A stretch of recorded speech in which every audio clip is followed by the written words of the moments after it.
నమస్తే, నేను Vamsi. Welcome to I news. దేశంలోనే అత్యధిక సర్క్యులేషన్ కలిగిన దినపత్రిక దైనిక్ భాస్కర్ తమిళనాడు ఎన్నికలపై విస్తృత సర్వే నిర్వహించింది. ఈ సర్వేలో ఎన్నో ఆసక్తికరమైన ఫలితాలు వెలువడ్డాయి.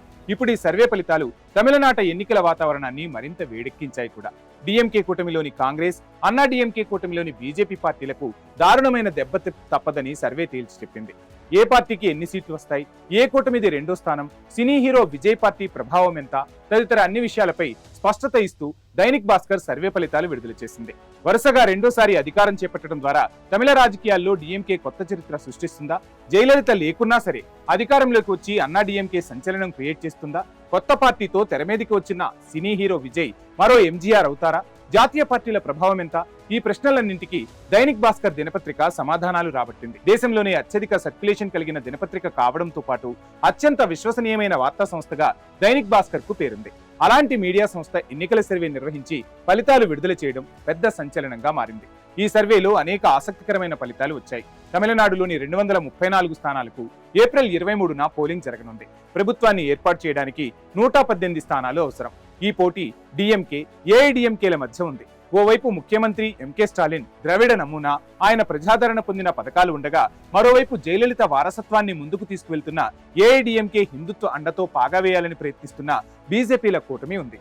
20 రోజుల ఎన్నికల కవరేజ్ లో భాగంగా దైనిక్ భాస్కర్ బృందం ఉత్తర తమిళనాడులోని చెన్నై మరియు వెల్లూరు, పశ్చిమాన తిరుప్పూర్, దక్షిణాన మదురై మరియు రామనాథపురం మధ్య ప్రాంతంలోని ట్రిచీలలో పర్యటించింది.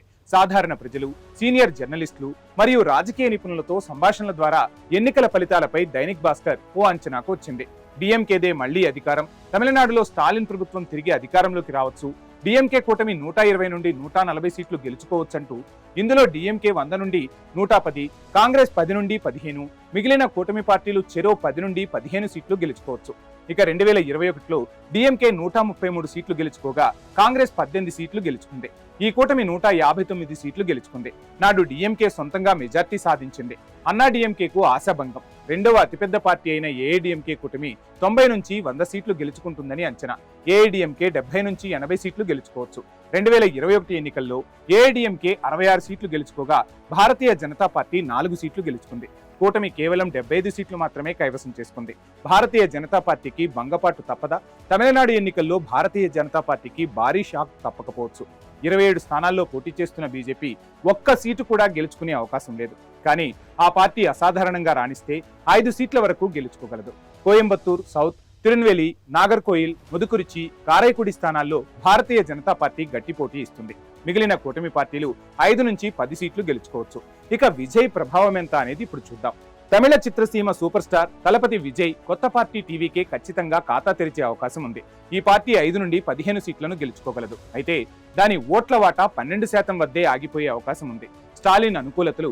ఈ ఎన్నికల్లో స్టాలిన్ నాయకత్వం వహిస్తున్న కూటమి అనేక అనుకూలతలు కనిపిస్తున్నాయి. బలమైన కూటమి ఎన్నికలకు ముందు స్టాలిన్ సెక్యులర్ ప్రోగ్రెసివ్ అలయన్స్ ను బలోపేతం చేశారు. స్థానిక కుల ఆధారిత పార్టీలను ఏకతాటిపైకి తీసుకొచ్చే కూటమి ఏర్పాటు చేశారు. ఇప్పుడు ఆ కూటమి స్టాలిన్ కు అతిపెద్ద బలం. సంక్షేమ పథకాలు, కలెగ్నర్ పురుషుల ఉరిమై తొగై పథకం కింద ప్రతి మహిళకు నెలకు 1000 రూపాయలు ఇచ్చారు. ఈ మొత్తాన్ని సుమారు 1 కోటి మంది మహిళలకు పంపిణీ చేశారు. ప్రభుత్వ బస్సుల్లో మహిళలకు ఉచిత ప్రయాణం కల్పించడం ఒక ప్రధాన అంశం. ప్రభుత్వ పాఠశాలల్లో చదివి కళాశాలలకు వెళ్లిన బాలికలకు నెలకు 1000 రూపాయల గ్రాంట్ ఇచ్చారు. పోటీ పరీక్షలకు ఉచిత శిక్షణ, గ్రంథాలయాలు, రీడింగ్ రూమ్లు, స్కాలర్షిప్ కార్యక్రమాలను ఏర్పాటు చేశారు. ఈ కార్యక్రమాల ద్వారా లబ్ధి పొందిన యువత తొలిసారి ఓటు వేస్తున్న వారే. తమిళనాడులో సుమారు 12.5 లక్షల మంది యువత తొలిసారి ఓటు వేయనున్నారు. ఏకైక బలహీనత 28 సీట్లలో పోటీ చేస్తున్న కాంగ్రెస్. ఈ కూటమికి బలహీనమైన అంశం. ఆ పార్టీ స్టార్ క్యాంపెయినర్లు రాష్ట్రంలో అరుదుగా, చురుకుగా ఉన్నారు. కాంగ్రెస్ మొత్తం ప్రచార బాధ్యతను డిఎంకేకే అప్పగించింది. ఏఐడిఎంకే, బీజేపీ కూటమి విఫలం. డిఎంకేతో పోలిస్తే అన్నా డిఎంకే కూటమి అనేక విషయాల్లో వెనకంజలో ఉంది. ఏ ఒక్క అంశం కూడా ఈ కూటమికి కలిసి రావడం లేదు. ఎన్నికల సందర్భంగా తెరమీదకు వచ్చిన ప్రతి అంశం కూటమికి నష్టం చేస్తుంది. వర్గ పోరాటం. మాజీ ముఖ్యమంత్రి జయలలిత మరణం తర్వాత ఏఐడిఎంకే నాయకత్వ సంక్షోభాన్ని ఎదుర్కొంటుంది. ఇద్దరు ప్రముఖ నాయకులైన పళనిస్వామి, పన్నీరు సెల్వం మధ్య కలహాలు చెలరేగాయి. దీనివల్ల పార్టీ మద్దతుదారులకు, ఓటర్లకు స్పష్టమైన నాయకత్వం లేకుండా పోయింది. స్టాలిన్ కు వ్యతిరేకత లేదు. స్టాలిన్ ప్రభుత్వానికి ప్రజల్లో పెద్దగా వ్యతిరేకత మాత్రం కనిపించడం లేదు. ప్రధానమైన ఎజెండాను రూపొందించడంలో ఏఐడిఎంకే, బీజేపీ విఫలమయ్యాయి. 2021 నుండి లోక్సభ నుండి స్థానిక ఎన్నికల వరకు జరిగిన ప్రతి ఎన్నికల్లోనూ డిఎంకే విజయదుందుబి మోగించింది. ఏఐడిఎంకే అవినీతి, మహిళల భద్రత, ద్రవ్యోల్బణం వంటి సమస్యలను లేవనెత్తుతున్నప్పటికీ వాటి వల్ల ఎలాంటి ప్రభావమూ కనిపించట్లేదు. పనిచేయని హిందుత్వ కార్డు, తిరుప్పరన్ కుండ్రం దర్గా వివాదం ద్వారా తమిళనాడులో బీజేపీ హిందుత్వ కార్డును ప్రయోగించింది. ప్రచార యంత్రాంగం మొత్తాన్ని రంగంలోకి దించింది. కానీ దాని పరీక్ష ఇంకా మిగిలే ఉంది. తమిళనాడు ద్రావిడ రాజకీయాల్లో హిందుత్వ అంశం పనిచేయదు. బీజేపీ బలహీనత పశ్చిమ, దక్షిణ తమిళనాడులో ఏఐడిఎంకే బలంగా ఉంది. 140 సీట్లు ఉన్న మధ్య, ఉత్తర, డెల్టా ప్రాంతాలలో ప్రతిపక్ష కూటమి బలహీనంగా ఉంది. ముఖ్యంగా ఈ ప్రాంతాల్లో బీజేపీ ఉనికి లేదు. పార్టీలో అనైక్యత కూడా స్పష్టంగా కనిపిస్తుంది. పార్టీ తన ఉద్వేగభరిత నాయకుడు అన్నమలైని అధ్యక్ష పదవి నుంచి తొలగించి ఎన్నికల్లో ఆయనకు ఎలాంటి బాధ్యతను అప్పగించలేదు. ఏఐడిఎంకే ఒత్తిడితోనే ఇది జరిగిందని భారతీయ జనతా పార్టీ కార్యకర్తలు భావిస్తున్నారు. అన్నమలై నిరంతరం ఏఐడిఎంకే సీనియర్ నాయకులకు వ్యతిరేకంగా ప్రకటనలు చేస్తూ వచ్చారు. విజయ్ వెనకంజ ఎందుకు వేశారో ఇప్పుడు మాట్లాడుకుందాం. సినీ హీరో విజయ్ అనుకున్నంత ప్రభావం చూపలేకపోతున్నారు. దీనికి అనేక కారణాలున్నాయి. పార్టీ నిర్మాణం లేదు.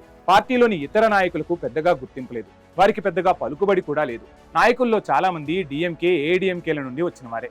పార్టీ నిర్మాణం ఇంకా సంస్థాగతంగా ఏర్పాటు కాలేదు. టీవీకే సాధించేది ఏదైనా కేవలం విజయ్ స్టార్డమ్ పైనే ఆధారపడి ఉంటుంది. విజయ్ వ్యవహార శైలి, విజయ్ కు ముందు కమల్ హాసన్, రజనీకాంత్ వంటి సూపర్ స్టార్లు రాజకీయాల్లోకి ప్రవేశించినా పెద్దగా విజయం సాధించలేకపోయారు. విజయ్ మీడియాతో మాట్లాడారు. ఇంటర్వ్యూలు కూడా ఇవ్వరు. పెరియార్, అన్నదురై, కరుణానిధి, జయలలిత, ఇప్పుడు స్టాలిన్ అనుసరించిన ద్రావిడ రాజకీయాలనే ఆయన సమర్థిస్తారు. ఆయన స్టాలిన్ ప్రభుత్వ లోపాలను చర్చిస్తారు. కానీ భారతీయ జనతా పార్టీ ఏఐడిఎంకేలకు వ్యతిరేకంగా అంత తీవ్రంగా మాట్లాడట్లేదు. చూద్దాం మరి తమిళనాట ఏం జరగబోతుందో.